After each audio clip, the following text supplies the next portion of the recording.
आज question number 5 solve करेंगे। Question में घनाकार ब्लॉक को एक फलक के अंदर से काटकर एक अर्धगोलाकार गड्ढा इस प्रकार बनाया गया है कि अर्धगोले का व्यास घन के एक किनारे के बराबर है। शेष बचे ठोस का पृष्ठीय क्षेत्रफल ज्ञात कीजिए। बड़ा ही खतरनाक और गंभीर क्वेश्चन लगेगा, बच्चों को देखकर कहेंगे भाई इसमें कोई नंबर तो दिए नहीं गए हैं, पता नहीं इसमें क्या होने वाला है। कुछ नहीं होने वाला है, बहुत ही आसान क्वेश्चन है, बस कॉन्सेप्ट समझ में आना चाहिए। तो कॉन्सेप्ट को समझने के लिए सबसे पहले जैसा क्वेश्चन ने कहा है वैसा हम बना लेते हैं चित्र। चित्र में कहा क्वेश्चन ने कहा है कि एक घनाकार ब्लॉक है, हम एक ब्लॉक बनाते हैं। पहले हम रफली बनाते हैं आपको समझाने के लिए। मान लीजिए ये एक ब्लॉक है, कैसी शेप का है? घनाकार शेप का है। शेप कैसी है? घनाकार है, ठीक है। इसके बाद क्वेश्चन में कहा है कि हमें इसमें करना है एक गड्ढा, और वो भी कैसा होना चाहिए? अर्धगोलाकार। अब गड्ढा करेंगे यानी इसके अंदर होगा। गड्ढा कहाँ होगा? इसके अंदर होगा, ठीक है। पिछले क्वेश्चन में ऊपर भी बात की गई थी, इसमें अंदर होगा। तो गड्ढा करने का मतलब है, अच्छा एक बात और देख लेना कि अर्धगोले का व्यास जो है घन के एक किनारे के बराबर है, यानी घन का एक किनारा ये जो लाइन रहती है, तो जो भी हम गड्ढा करेंगे अर्धगोला, उसका जो व्यास है वो कैसा रहेगा? इस लाइन के बराबर, इस तरीके से। और इस तरीके से हम अंदर एक अर्धगोले आकार का गड्ढा कर देंगे। अभी अगर आपको चित्र ठीक से नहीं समझ में आया है तो एक बार फिर से देखते हैं। ये देखिए, इस तरीके से एक घनाकार शेप रही है, ठीक है, जिसकी लंबाई हमें नहीं पता क्या है, तो हम मान लेंगे कि L है, क्योंकि शेप घनाकार है तो ये हर तरीके से हर तरफ से L लंबाई की ही होगी, क्योंकि घन की जो होती है सारी साइड बराबर होती हैं। उसके बाद में क्या किया हमने कि जैसा भी क्वेश्चन में कहा था, इस तरीके से एक इसमें अर्धगोले आकार का गड्ढा किया गया, ठीक है। और कितना बड़ा किया गया? जो कि उस घन की जो किनारी है उसके बराबर इसका व्यास आता है, उसके बराबर इसका व्यास आता है। इसका मतलब है कि यहाँ से यहाँ तक जो है ये भी L होगा। क्यों? क्योंकि इसकी किनारी L है और तो इसका व्यास भी L होगा भाई, क्योंकि जब ये इतना L है तो ये भी तो L होगा ना, ठीक है। समझ में आ गया। अब ये तो हो गई चित्र की बात। इसके बाद में इसने ये कहा है कि गड्ढा करने के बाद में इतनी जो भी मटेरियल था, लकड़ी का था तो लकड़ी निकाल दी गई, उसको निकाल दिया गया। अब जो हमारे पास रह गया है, जो भी आकृति हमारे पास रह जाती है, उसका हमें पृष्ठीय क्षेत्रफल ज्ञात करना है। तो अब आकृति हमारे पास क्या क्या है इसको हम ध्यान से समझेंगे। हमारे पास एक घन है, घन के बाद में हमने एक गड्ढा किया, गड्ढा करने पर हमें एक अर्धगोला और मिला। कहाँ मिला? घन के अंदर मिला, है ना। अर्धगोला शेप है कि नहीं है? ठीक है। उसके बाद में क्योंकि जो ऊपर का फलक था ये तो खोखला हो गया ना, क्योंकि हमने इसको काटा है। जब हम इसमें गड्ढा कर रहे हैं, इसमें से निकाल रहे हैं मटेरियल, तो ये चीज जो है ये खोखली हो जाएगी, यानी कि ये वाला पोर्शन जो है यहाँ से गायब हो जाएगा। तो इस पोर्शन को इसमें से कर दिया जाएगा माइनस। एक बार और ध्यान से सुनना। अब हमारे पास कितनी शेप है? हमारे पास एक घन है, घन के भीतर एक अर्धगोला है, और यानी घन प्लस अर्धगोला माइनस दिस सर्कल, यानी गोला। इस गोले को हमें माइनस करना है, क्योंकि फलक का ये हिस्सा जो है वो गायब हो चुका है, ये अब खोखला हो गया है।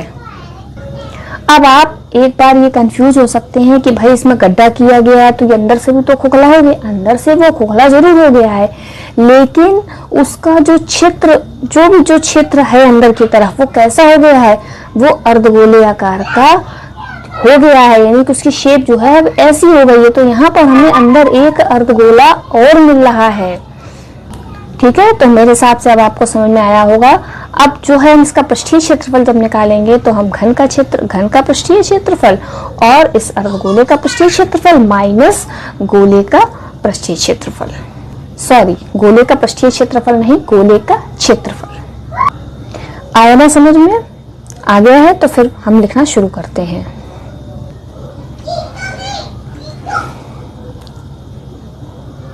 शेष ठोस का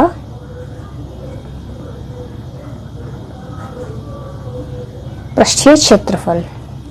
देखिए सब आपको लिखना पड़ेगा, मैंने लिखा नहीं है, आप लिख लीजिएगा कि मान लेंगे हम कि इस घन की लंबाई l है, तो फिर इसका जो अर्धगोला है इसका व्यास भी l होगा, ठीक है। और तो अर्धगोले की त्रिज्या कितनी हो जाएगी, l/2 हो जाएगी। तो लिखेंगे घन का पृष्ठीय क्षेत्रफल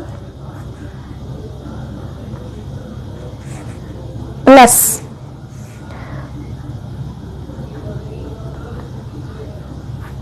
अर्धगोले का पृष्ठीय क्षेत्रफल माइनस वृत्त का क्षेत्रफल, ठीक है। मान रखते हैं, हमें सूत्र पता होने चाहिए। घन का पृष्ठीय क्षेत्रफल होता है, काफी बार पढ़ चुके हैं, 6l², जहां पर l जो है वो उसकी साइड है यानी भुजा है, प्लस अर्धगोले का पृष्ठीय क्षेत्रफल पिछले क्वेश्चन में भी हमने लगाया था 2πr², माइनस वृत्त का क्षेत्रफल यानी कि πr²। कुछ भी मान तो रखने के लिए दिया नहीं है, तो हम इसे ऐसे सॉल्व करेंगे। 6l², 2πr² में से πr² माइनस गया तो हमारे पास बचा 1πr²। अच्छा, r तो यहाँ रखेंगे नहीं, r जो है इसकी वैल्यू दी गई है l/2, तो दी क्या गई है हमने निकाल ली भाई, जब उसका व्यास l है तो त्रिज्या कितनी होगी, l/2, तो 6l² plus pi into l/2 का होल स्क्वायर। ये हो गया हमारे पास 6l² प्लस πl² अपॉन 4। वैसे तो हम यहाँ पर इसे छोड़ सकते हैं, लेकिन अगर आपको उत्तरमाला से उत्तर मिलाना है, आंसर शीट से मैच करना है, तो आप l²/4 को कॉमन ले लीजिए। अब आप कहेंगे कि बाई 4 यहाँ से तो कॉमन आ जाएगा, यहाँ से कैसे कॉमन आएगा, ऐसे आता है जब भी कोई ऐसी कंडीशन होती है तो हमें क्या करना होता है, हमने 4 कॉमन लिए जो कि 4 यहाँ पर थे नहीं, तो अगर हम क्या करें 4 का गुणा कर दें पूरे में, इसमें भी और इसमें भी, ठीक है। एक स्टेप और बढ़ा लेते हैं, 4 का गुणा कर देंगे तो ये हो जाएंगे हमारे पास 24, l² तो बाहर आ गए, और जब हमने यहाँ 4 का गुणा किया था तो 4 से 4 कैंसिल हो गए थे, तो यहाँ पर हमारे पास बचे पाई। तो उत्तरमाला से उत्तर मिलाएंगे तो आपका उत्तर ये रहेगा, ठीक है। तो इस तरीके से इस टिपिकल से क्वेश्चन को हमने सॉल्व कर लिया है। मुझे उम्मीद है कि आप लोगों को समझ में भी आया जरूर होगा। एक बार फिर से बताएंगे, अगर आप लोग इस बात में कंफ्यूज हो रहे हैं कि जो अर्धगोला है इसको माइनस क्यों नहीं किया गया, माइनस इसलिए नहीं किया गया है क्योंकि हमने क्षेत्रफल की बात की थी, क्षेत्रफल की, ना कि आयतन की बात की थी। तो जब भी हम इसमें गड्ढा करेंगे तो नीचे अर्धगोले के आकार का क्षेत्र बन जाता है ना, क्षेत्रफल, ठीक है। तो पूरे जब पृष्ठीय क्षेत्रफल की बात की जाएगी तो अर्धगोले आकार का भी इसमें एक पृष्ठ बन जाता है, लेयर बन जाती है। इस बात में आप तभी कंफ्यूज होंगे अगर आपको आयतन क्षेत्रफल में अंतर नहीं पता है, या फिर आपको पृष्ठीय क्षेत्रफल और संपूर्ण पृष्ठीय क्षेत्रफल में अंतर नहीं पता है। और अगर नहीं पता है तो कमेंट करिएगा, मैं इस पर डिटेल वीडियो बना दूंगी। Thank you.